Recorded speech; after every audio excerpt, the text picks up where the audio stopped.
Hello everyone. 20ನೇ ಪ್ರಶ್ನೆಯನ್ನ ಗಮನಿಸಿ. ಒಂದು ಸಮಾಂತರ ಶ್ರೇಣಿಯ ಮೊದಲ ಪದ 1 ಮತ್ತು 14ನೇ ಪದ 53 ಆದರೆ ಈ ಶ್ರೇಣಿಯ ಎನ್ನೇ ಪದವನ್ನ ಕಂಡುಹಿಡಿಯಿರಿ.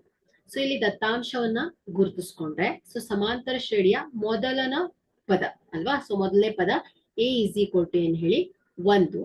ಅದೇ ರೀತಿ 14ನೇ ಪದವನ್ನ ಕೊಟ್ಟಿದ್ದಾರೆ. So a 14 is equal to ಎಷ್ಟು 53.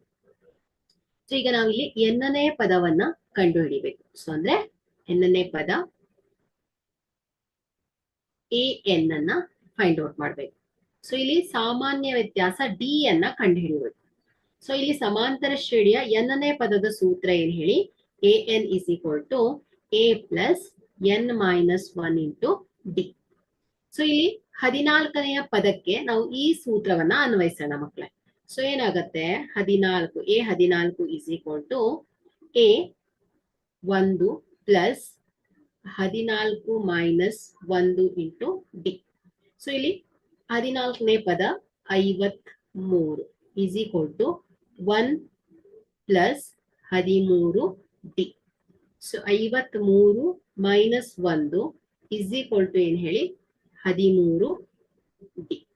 So 52 is equal to 13 d. So d is equal to ಏನಾಯ್ತು 52 ಡಿವೈಡೆಡ್ ಬೈ 13. ಸೊ 13 ಬಂದ್ರೆ 13 4. ಹಾಗಾದ್ರೆ ಇಲ್ಲಿ ಡಿ ಇಸ್ ಈಕ್ವಲ್ ಟು ಎಷ್ಟಾಯ್ತು ಮಕ್ಕಳೇ 4 ಬಂದಿದೆ. ಸೊ ಈಗ ನಾವು ಎನ್ನನೇ ಪದದ ಸೂತ್ರವನ್ನ ರಚಿಸಬೇಕು. ಓಕೆ. ಸೊ ಈಗ ನಮ್ಗೆ ಎ ಮತ್ತು ಡಿ ಮೌಲ್ಯಗಳನ್ನ ಎ ಎನ್ ಸೂತ್ರದಲ್ಲಿ ಆದೇಶಿಸಬೇಕು. ಸೊ ಇಲ್ಲಿ a n is equal to a plus n minus 1 into d. So is equal to a 1 plus n minus 1 into d 4. Okay. So ಇಲ್ಲಿ a n is equal to 1 plus 4n plus minus minus 4 is equal to 4n minus 3. ಇದೇನು ಹೇಳಿ ಎನ್ನನೇ ಪದದ ಕಂಡುಹಿಡಿಯುವುದು.